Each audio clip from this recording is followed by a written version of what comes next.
కొడుకుల మీద, కూతుళ్ళ మీద, భార్యల మీద, డబ్బు మీద, ఎవ్వరి మీద కూడా అనుకోకుండా మొత్తం విషయంలో విరిగిపోయేటట్టు చేశాడు. యోసేపు పోతే బెన్యామీను మీద పెట్టుకున్నాడు ప్రాణం. ఆ బెన్యామీను కూడా తెప్పించాడు యోసేపు దగ్గర పంపించాడు. ఇంకెవరి మీద పెట్టుకుంటాడు? కావాలంటే చూడండి, చదువుకొని చూడండి మీరు యాకోబు లైఫ్ని. ఇదంతా ఆశీర్వదించబడ్డ తర్వాత జరిగిందా, ఆశీర్వాదానికి ముందు జరిగిందా? పెద్దగా చెప్పండి. ఆశీర్వాదానికి ముందా?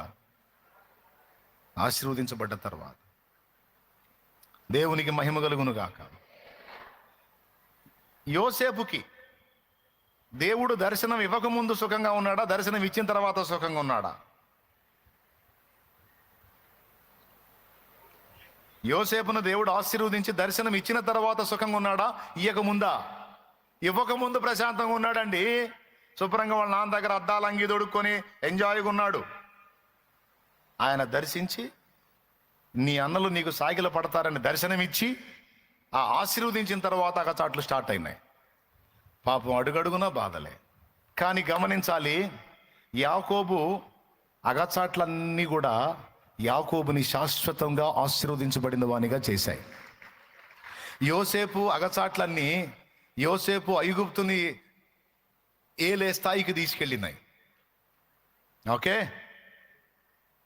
విరవబడిన రొట్టెలు వేలాది కడుపులకు ఆహారమైనాయి. దేవునికి మహిమ. విరవబడిన నీ బతుకు, నా బతుకు ఈరోజు ఆ విరవబడిన అనుభవంలో ఉందేమో. ఆ విరవబడులో ఎన్ని మేళ్ళు ఉన్నాయో తెలుసా? ముగిస్తాయిక. ఇంట్రెస్ట్ ఉంటే పెన్నుంటే రాసుకో. విరవబడుటలో ఉన్నటువంటి దీవెనలు చెప్తా, టపీ చెప్పేస్తా. విరవబడుట ద్వారా మనం విస్తరించబడతాం.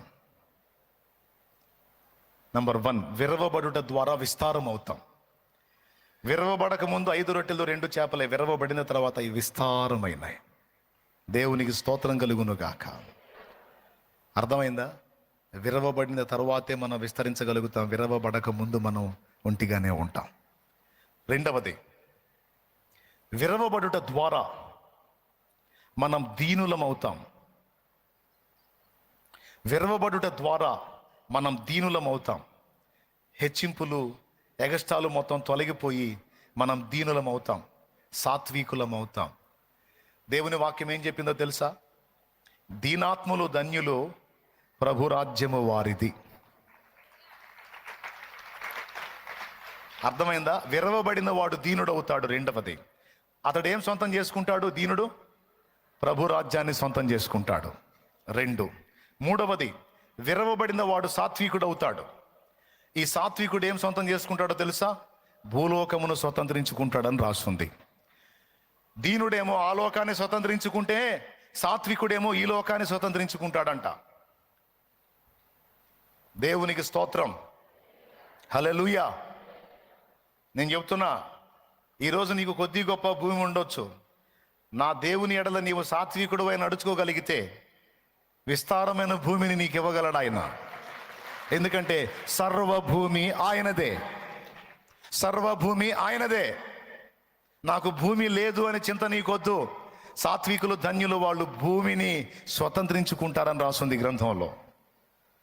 ఈ భూలోకాన్ని కూడా నీవు స్వతంత్రించుకున్నట్లు నీవు సాత్వికుడవు కావాలి. సాత్వికుడవు కావాలంటే విరగొట్టబడాలి, లేకపోతే సాత్వికం రాదు. దేవునికి స్తోత్రం. విరగొట్టబడక ముందు మోషే మహా టెంపర్గా ఉన్నాడు. విరగొట్టబడిన తర్వాత దేవుడే చెప్పాడు మిక్కిలి సాత్వికుడు. మోషేని మిక్కిలి సాత్వికుడిని చేయటానికి 40 ఏళ్ళు తోమాల్సి వచ్చింది. దేవునికి స్తోత్రం. ఎన్నేళ్ళు? అది. మూడవది ఏం చెప్పాను? సాత్వికులు, విరవబడ్డవాడు సాత్వికుడు అవుతాడు, భూమిని గెలుచుకుంటాడు. 4వది, విరవబడిన వారు దేవునికి ఇష్టులు కాగలుగుతారు. ఆ మాట బైబిల్లో ఉంది. విరిగిన మనసు, నలిగిన హృదయం, నీకిష్టమైన బలియాగము కీర్తనల గ్రంథము 56వ కీర్తన.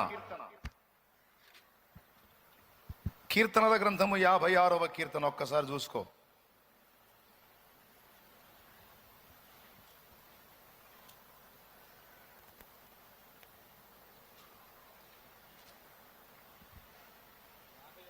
యాభై ఒకటి ఒకసారి తీయండి. 51:16 చదువు. నీవు బలిని కోరువాడవు కావు, కోరిన ఎడల నేను అర్పించుదును. దహన బలి నీకు ఇష్టమైనది కాదు. 17వ వచనం. విరిగిన మనస్సే దేవునికి ఇష్టమైన బలులు. దేవా, విరిగి నలిగిన హృదయమును నీవు అలక్ష్యము చేయవు. అది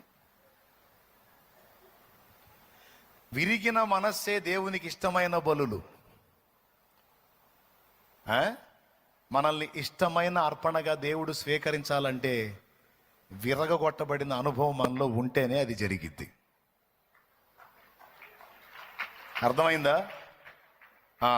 దేవునికి నీవు నేను ఇష్టమైనటువంటి అర్పణ అగునట్లు తప్పనిసరి పరిస్థితుల్లో దేవుడు విరగొడతాడు.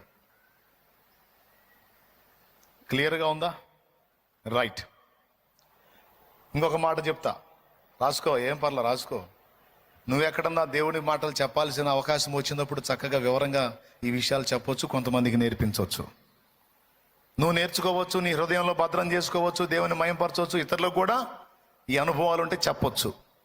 బతుకంతా వెంటనే కాదు, కాస్త నలుగురికి చెప్పేటట్టు తయారుగాండి. దేవునికి స్తోత్రం. ఏ పొద్దు వింటం కాదు, ఎదుటోళ్ళు కూడా చెప్పాలి. 5వ విషయం చెప్తున్నా, విరగొట్టబడిన వానికే విధేయత ఉంటుంది. విరగొట్టబడుట ద్వారా విధేయత అబ్బుతుంది. అంటే ఏంటో తెలుసా? లోబడటం. విరగబడకపోతే లోబడరు. విరగొట్టబడిన వాడే లోబడతాడు, విధేయత చూపుతాడు.